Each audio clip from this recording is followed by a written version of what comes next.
Again, if there are such favorable economic conditions for tourism to restructure, why don't we do that? Why is there such a waste of energy in tourism?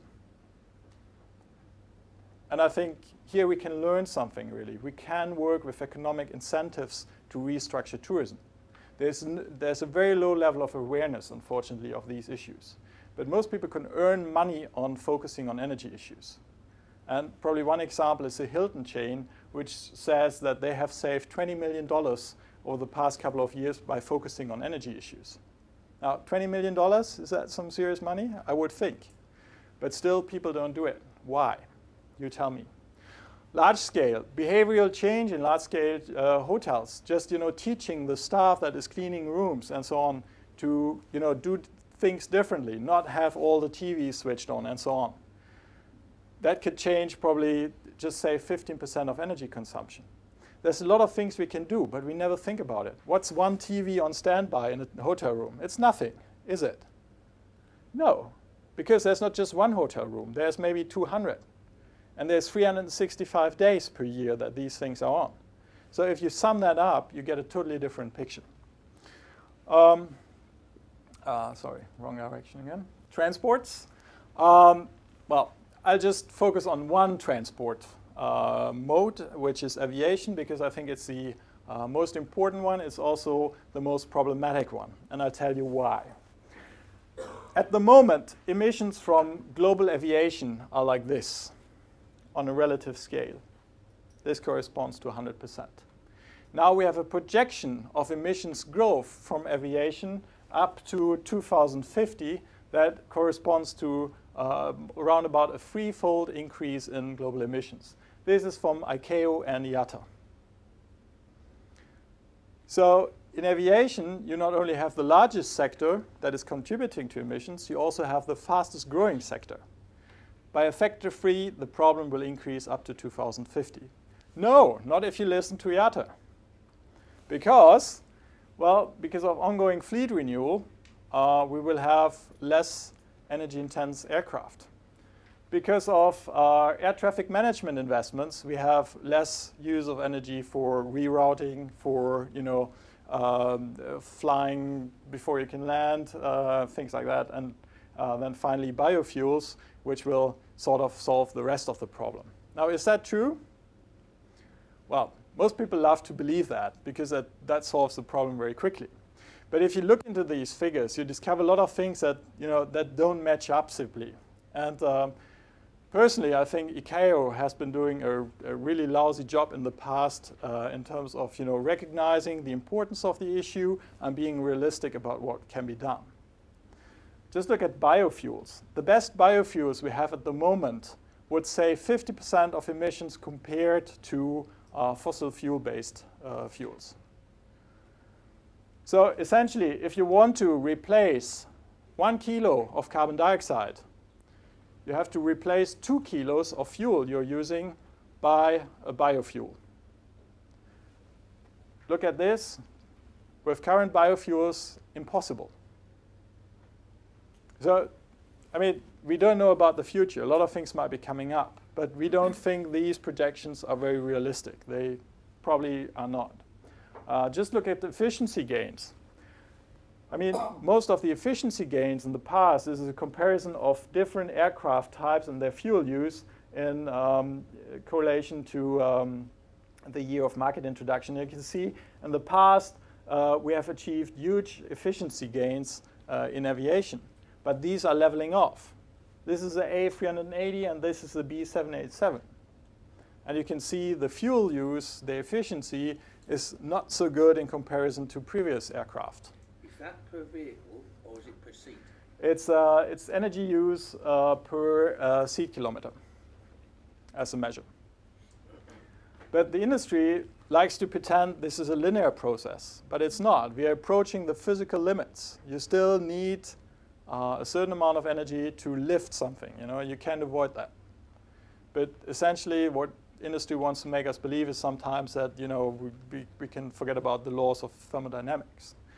Then if you look at the latest hit, we have realized that rapeseed and other things that we might be using as biofuels might not be so good because they are taking land that we might need for food production.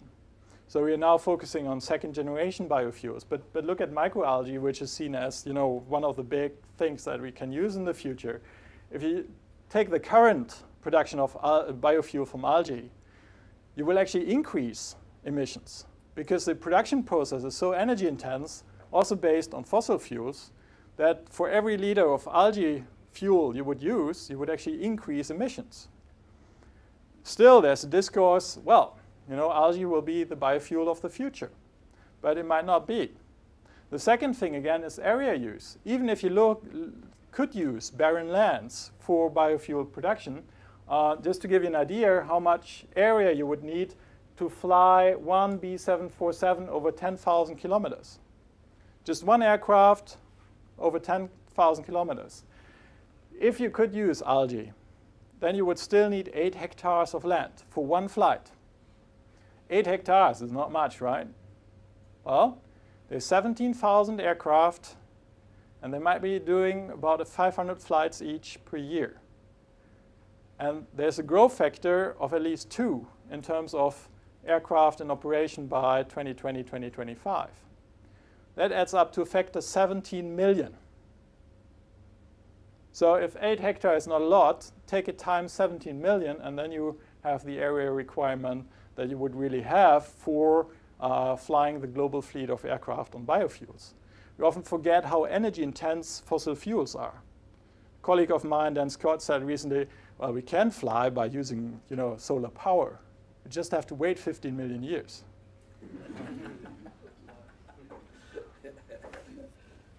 So a more realistic picture is probably this. This is by the Aviation Global Deal Group.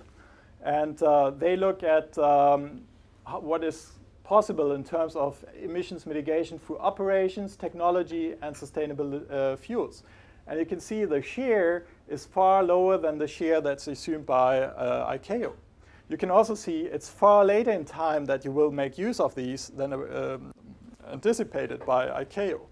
And you can also see that most of the emission reduction will come from the purchasing of permits in carbon trading, in carbon markets.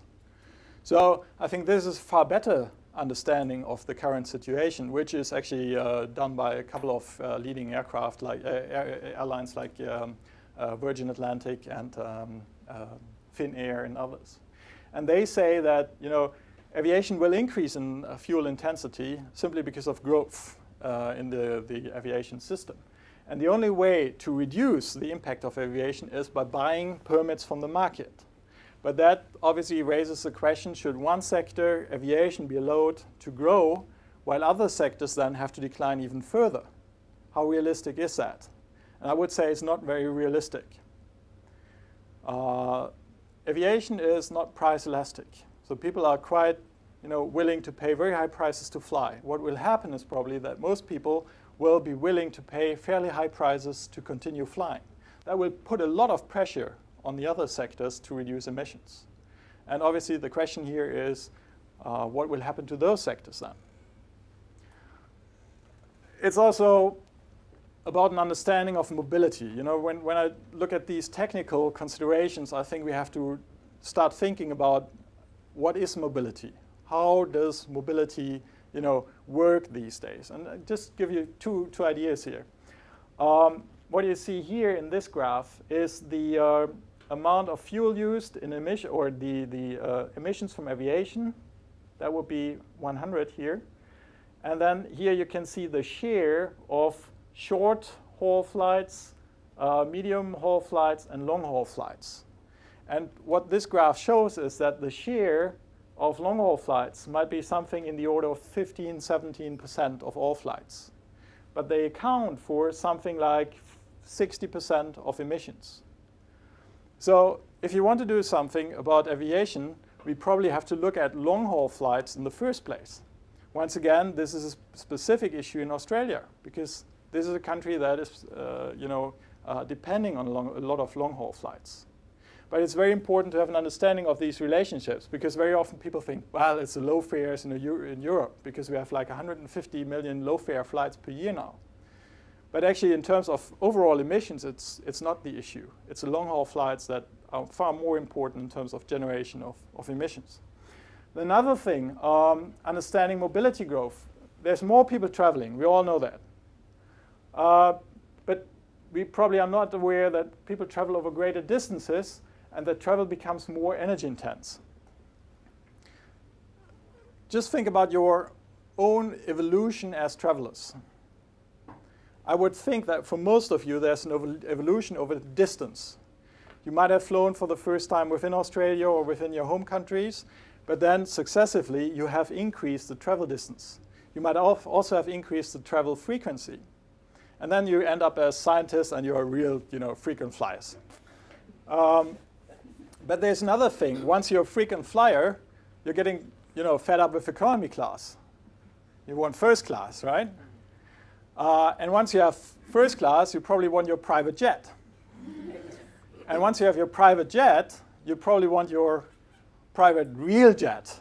I found this one on Forbes. What does a billionaire do when having a private jet becomes so affordable that mere millionaires can do that? That's a good one. And I found that, for instance, there's now one guy from Saudi Arabia or some country in the Middle East that has a private A380. And I was thinking, okay, let's look at fuel use. So if you take a train to cover a distance of 5,000 kilometers, the emissions will be 135 kilograms of carbon dioxide. If you take a car, you'll be at 665. If you use a commercial aircraft, you might swing it at half a ton. Economy class, if you do first class, it's already twice of that. Then private jet is 2.1 tons. The guy with the A380, 253 tons. So, I think we have to understand better what makes mobility grow. We did a study recently on frequent flyer programs, and that's quite interesting too, because frequent flyer programs have structured airports into social spaces where there's a hierarchy of travelers. You all know the gold cards that are displayed very, very openly on baggage as baggage tags. You know about the lounges that you have access to, and you know about all the benefits that you get when you're a frequent flyer. You can, essentially it's rewarding high mobility with even more mobility. And those issues, I think, we have to get a far better understanding of in order to understand how mobility is growing. And not last, thank you for flying Pet Airways. I don't know where they got that idea. They probably saw Madagascar. But I like the idea of pets sitting in the aircraft and looking out of the window because that's what they're offering. But now this company says they're fully booked for the next 2 months in between New York and Los Angeles. And that tells you something about what happens when we have a lot of money. When we become super rich, all of a sudden we want our pets to travel in style as well, And obviously the other side of this is how very poor people might be affected by climate change. So there's social issues coming up as well. Finally, I think there's other reasons that we might have to look into, business as usual growth in emissions from tourism. First, aviation. There's now indications that aviation might be responsible for more emissions or for higher contribution to radiative forcing than has been assumed so far. Not going into details, just as something to put on your mind. So new